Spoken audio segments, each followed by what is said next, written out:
Hey everybody, today I've got a Hyundai Elantra and the gentleman had this car at another shop and they told him that it needed inner tie rod ends. So we got it inside. So G Junior, go ahead and shake the wheel for me.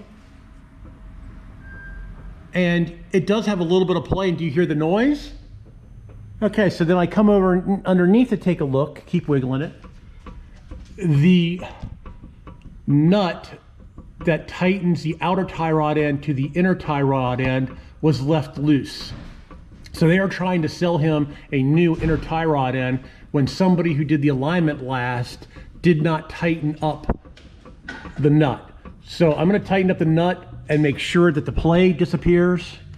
And if it's okay, then I'll probably going to go ahead and do an alignment because I don't know how far off it is. But this is, somebody has left that nut loose and the other shop said it needed an inner tie rod end. All right, everybody. Thanks a lot for watching. Please subscribe. You can always do that in that corner. Please give me a thumbs up if you like my really quick automotive videos about other shops not doing what they should be doing.